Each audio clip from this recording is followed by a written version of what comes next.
Salve, salve amigos do Planeta Integral. Hoje vamos conversar aqui a respeito da revogação da prisão preventiva do ex-presidente Michel Temer. Foi revogada pela sexta turma do STJ e nós vamos analisar então o contexto e a fundamentação dessa revogação. O ex-presidente Michel Temer está sendo acusado, em denúncia que foi feita na vara do juiz Bretas, no Rio de Janeiro, está sendo acusado de ser o líder, o chefe de uma organização criminosa formada por ele, pelo Moreira Franco, pelo Coronel Lima e por outros envolvidos. No período de 2011 a 2015, a AGEPLAN, empresa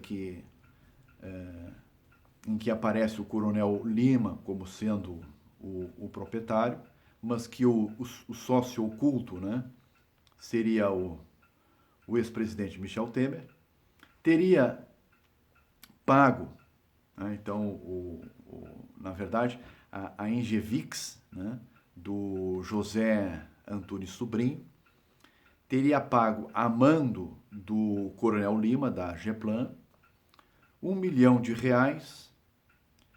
em propina para o Moreira Franco. Seria vantagem indevida que teria recebido em virtude de operações que a AGEPLAN fez, né, na usina de Angra 3. Muito bem. Isso tudo com o conhecimento e autorização do ex-presidente Michel Temer. Com base nesses fatos, né, que ocorreram entre 2011 e 2015, como eu já havia falado, e em outros fatos, em outros processos colaterais, mas que colaboraram para a decisão, como a reforma da Maristela Temer em São Paulo, como os fatos no Porto de Santos, que envolve também o Coronel Lima e o presidente Michel Temer, o ex-presidente Michel Temer, e com base em fatos mais recentes também da AGEVIX, né, de maio de 2017, inclusive outubro de 2018, foi deferida em primeiro grau pelo Bretas a prisão preventiva do ex-presidente Michel Temer.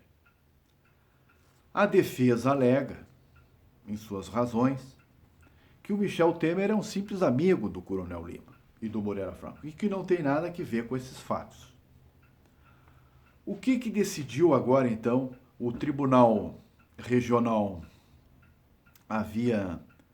o TRF havia, num primeiro momento, concedido a liminar, mas depois a turma, ao analisar o habeas corpus, acabou revogando o habeas corpus.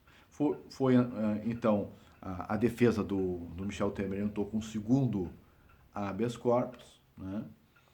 E esse habeas corpus, então, que foi julgado agora pelo STJ. O que a defesa, então, como eu estava dizendo, alega? Alega que não, são só amigos e tal, isso tudo não tem nada a ver com o presidente Michel Temer. Qual foi a decisão dos 4 ministros do STJ?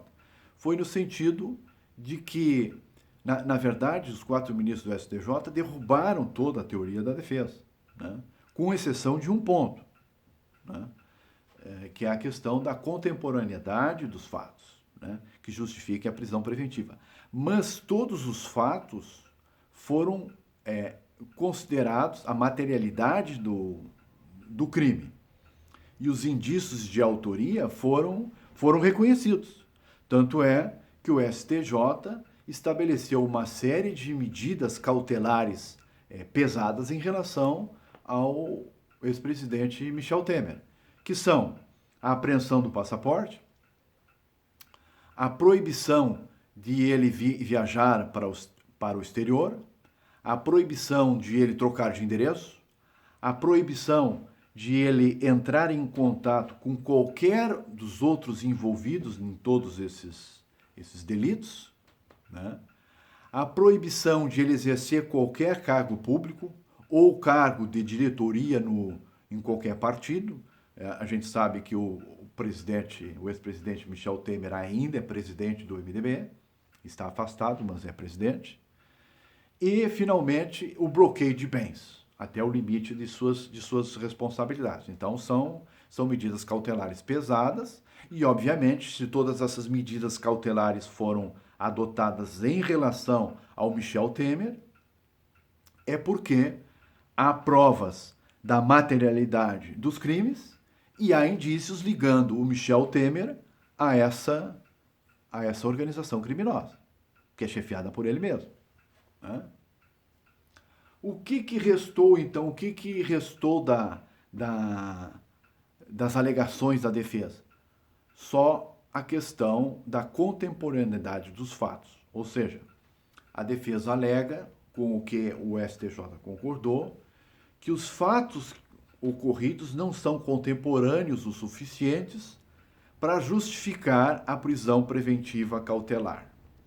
Bom, essa questão da contemporaneidade dos fatos, ela, ao meu ver, tem que ser entendida como o ministro Fachin costuma analisar, né?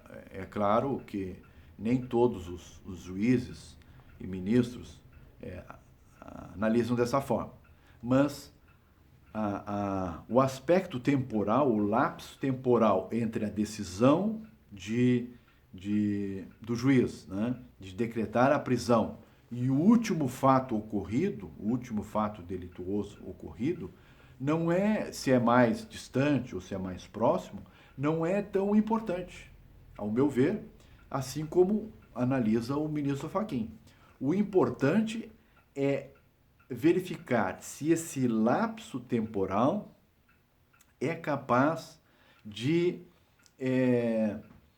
afastar o receio do cometimento de novos delitos.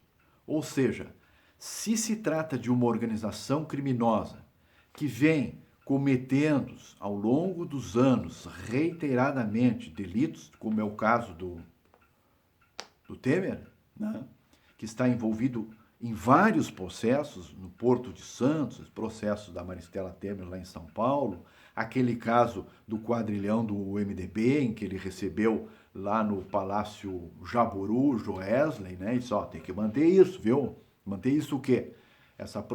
A propina que era paga para o doleiro Funaro para que ele não fizesse a delação. Considerando todo o conjunto da obra, né? O filme todo, é fácil, ao meu ver, da gente concluir que se trata de uma organização criminosa que pratica reiteradamente crimes, né, de lavagem de dinheiro, de corrupção passiva, de peculato, né, e que o simples fato de não existir, né, qualquer ação criminosa recente, né, nos últimos meses, não significa que não se justifique a prisão preventiva, né? Porque há, sim, né, o receio de que eles voltem a delinquir. Essa é a questão que tem que ser analisada, e não simplesmente a cronologia do fato. Muito bem. Em relação a esses fatos mais ou menos recentes, existem dois que eu acho que são importantes de pontuar. O primeiro, um fato que ocorreu em maio de 2017, né, que foi uma diligência feita na Argeplan, essa que é comandada pelo Coronel Lima, em que eles verificaram que na empresa todos os escaninhos eram limpos diariamente e nenhum documento era deixado à amostra, né, ali na empresa. E mais, eles tinham um circuito fechado de TV, de gravação, mas só que o circuito ou não estava gravando nada, ou tudo que era gravado foi apagado quando a Polícia Federal fez a diligência, né? Então, esse é um outro indício de que eles estavam obstruindo a justiça, né? E, inclusive, acompanhando o movimento dos próprios delegados e policiais que atuavam, né, nessa operação, nesse processo da ARGEPLAN. Um outro fato também bastante relevante, e esse recente, de outubro de 2018, foi essa tentativa de depósito numa conta de 20 milhões, numa conta da ARGEPLAN, né? Esse fato inicialmente não estava bem explicado, mas agora, entre o recurso, entre a tramitação do recurso no TRF e no STJ, surgiram novos elementos em que esclareceu o assunto. Na verdade, a empresa entrou em contato, a empresa ARGEPLAN tinha conta no Bradesco, né? E o Bradesco tinha interesse em fechar a conta deles, por algum motivo.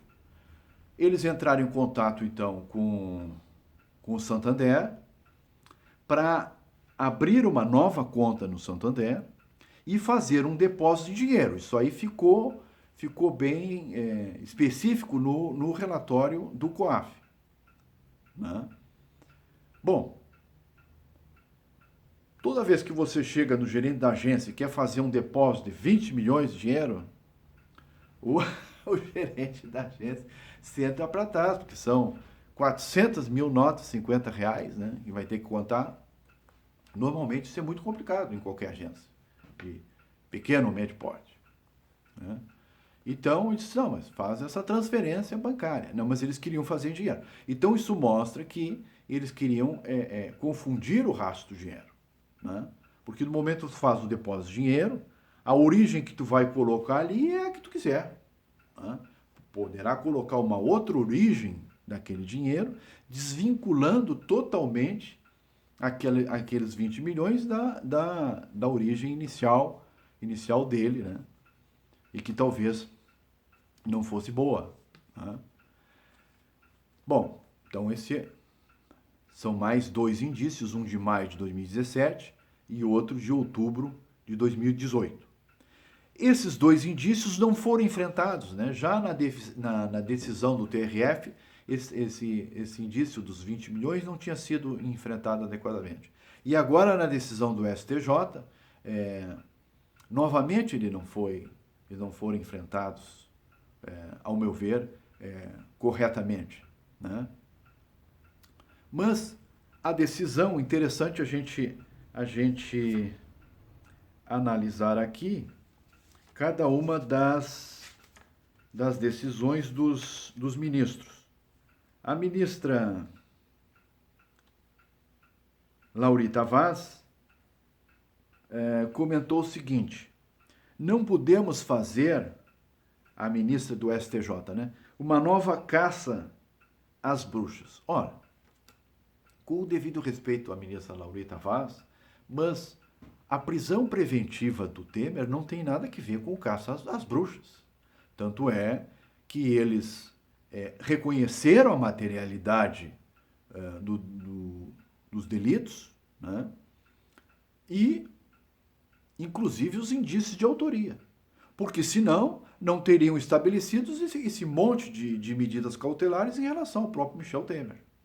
Bom, então não se trata de caça às bruxas. Eles têm mania de incluir na sentença, no acórdão, coisas que eu entendo que não tem nada a ver. O Rogério Schietti diz que os fatos são distantes.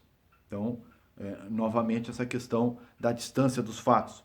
e que não tem importância se os fatos são mais ou menos distantes. O importante é analisar a questão da reiteração delitiva. Se se trata de uma organização criminosa que vem praticando os atos delitivos de forma reiterada, né, o que é importante é verificar se o lapso temporal é capaz de nos convencer de que não há receio dessa organização criminosa praticar novos delitos. Né? Se há esse receio, cabe a medida cautelar, ainda que o lapso temporal seja um pouco mais alongado. Esse é o fato. Né? E é justamente o que acontece nesse caso. Né? Se nós considerarmos a questão, né, do 1 milhão pago para o Moreira Franco, né, lá em 2014, somados a essa tentativa de depósito em dinheiro na conta da AGEPLAN, a limpeza, né, e a questão da inexistência de gravações na AGEPLAN, né, tem um circuito fechado de TV, mas que não faz nenhuma gravação, um negócio estranho. E sem contar todas as outras, todos os outros envolvimentos do Michel Temer em outras ações, né? Em outras jurisdições, mas que tem que ser levado em conta, né? Como suporte, né, para essa reiteração criminosa. Né? O envolvimento dele nesses processos que foram abertos em Santos e em São Paulo. O Antônio Saldanha, que foi o relator, diz o seguinte: Temer não tem mais prestígio político, nem cargo público. Isso é irrelevante. O crime de lavagem de dinheiro é um crime comum. Ele não exige por parte do agente que comete o crime nenhuma função pública. É um crime comum. Né? E demais a mais, o fato dele ter saído em dezembro da presidência da República e ainda ser o presidente do MDB, é claro que faz ele ainda um homem proeminente. Né? Dizer que não tem mais influência política nenhuma, né, é um exagero. E finalmente aqui o Nefi Cordeiro. Esse tem que tirar o chapéu. O Nefi Cordeiro foi aquele que liberou, junto com a turma, né, essa mesma turma, que liberou o Cesare Battisti, né, sem tornozeleira. Vê bem a questão do Cesare Battisti, dá bem para a gente compreender como é que o Nefi Cordeiro funciona. Né? O Cesare Battisti tinha estado lá na fronteira do Brasil, lá com a... não me lembro se na Argentina, né? O fato é que ele queria fugir, né? Porque estava com um bom volume de dinheiro, né? E foi preso na fronteira. Né? A situação foi reconhecida pelo juízo de primeiro grau de que era uma tentativa de fuga. Né? Muito bem. Em função da perspectiva de que ele iria ser preso, ele já sabia disso, né? Pelo andar do seu processo, pelo andar da carruagem. Muito bem. O que aconteceu? O Nefi Cordeiro liberou ele sem tornozeleira, o Nefi e essa turma. E ele acabou fugindo pelo mesmo lugar que ele tinha estado antes. Quer dizer, aquela tentativa de fuga era um fato recente. Se era um fato recente, contemporâneo, era de todo oportuno ou manter ele preso, né? Porque a prisão pelo STF dele foi logo em seguida, né? ou mantê-lo com tornozeleira, né? Pois ele não fez nenhuma coisa nem outra, né? Eles revogaram a prisão e largaram ele sem tornozeleira. Então essa questão da contemporaneidade eles só utilizam quando interessa, né? Nesse caso não foi utilizada.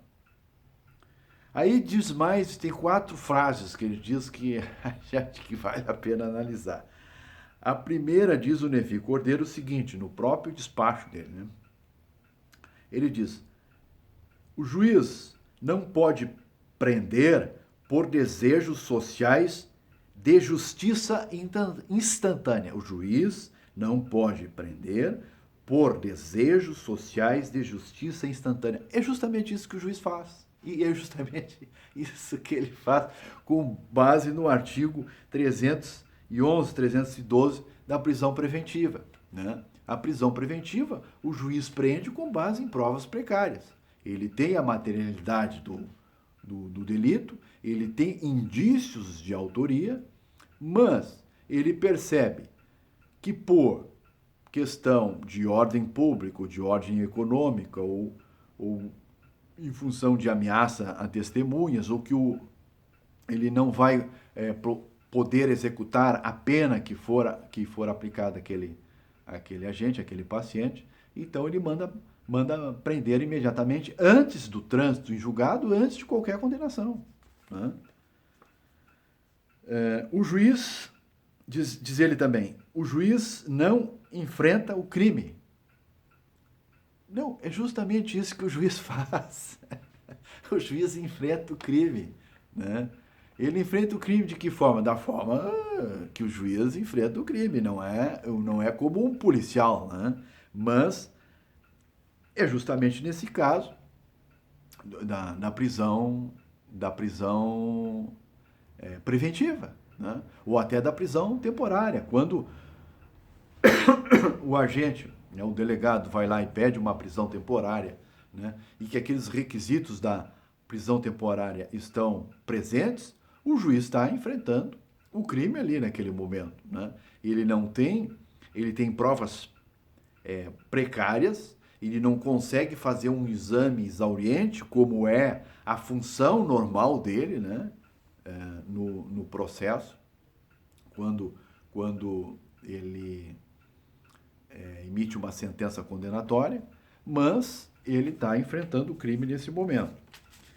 Diz mais ele, o juiz não é controlador da moralidade. É justamente isso que o juiz faz. Quer dizer, o artigo 37 da Constituição Federal, famoso LIMP, né? O Mourão gosta muito de falar nisso. Quer dizer, legalidade, impessoalidade, moralidade, publicidade e efetividade. Isso está lá na Constituição. Isso tem que ser seguido por qualquer agente público, por qualquer servidor público, inclusive pelo juiz, né? Não só nas suas sentenças, como na sua postura diária, enfim, né?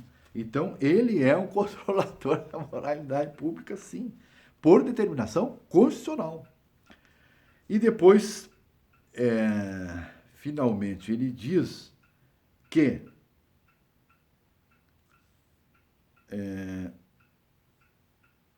o juiz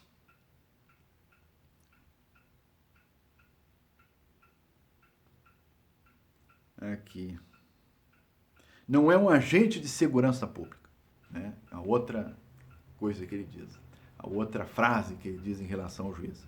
Bom, o juiz não é um agente de segurança pública, mas ele é um moderador.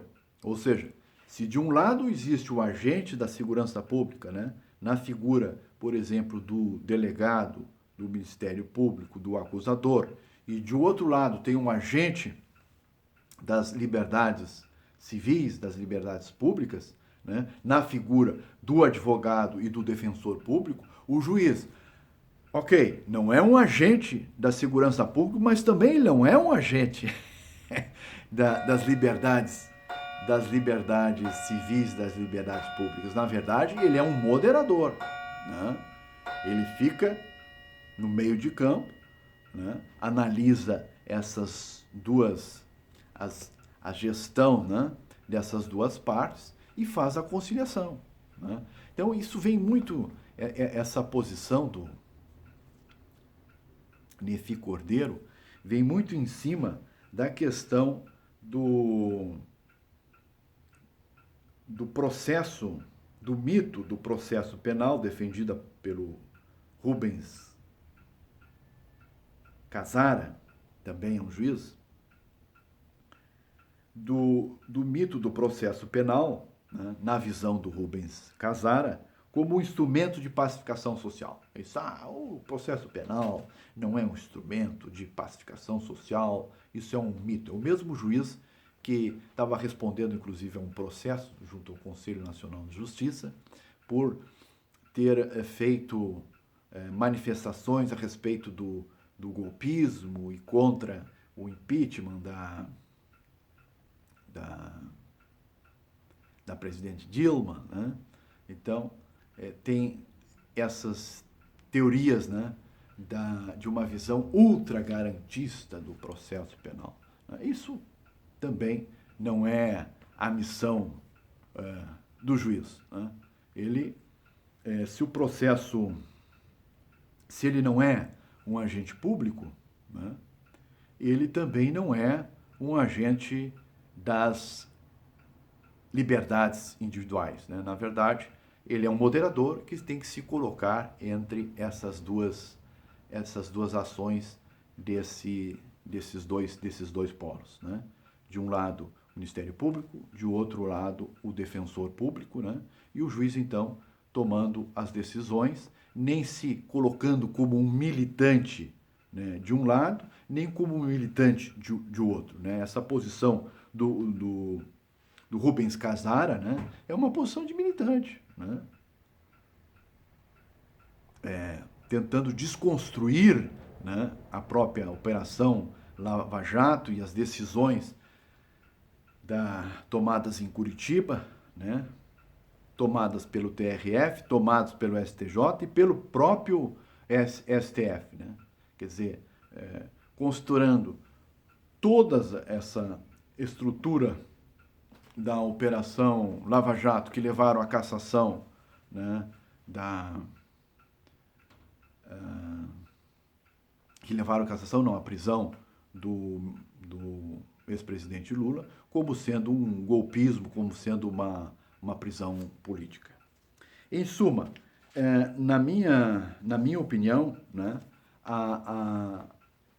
havia sim, né, motivos para a decretação da prisão preventiva, dentro desse escopo de que se trata de uma organização criminosa, que ela vinha praticando reiteradamente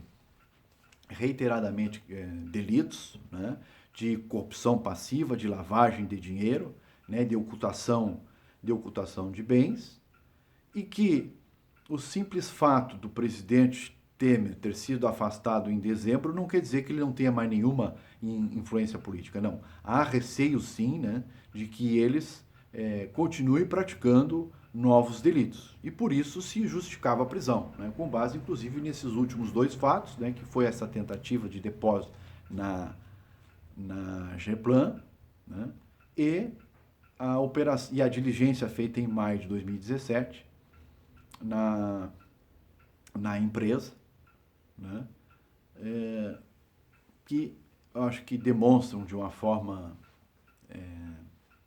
bem razoável, né, de que a prisão preventiva se justificava nesse caso. É isso, pessoal.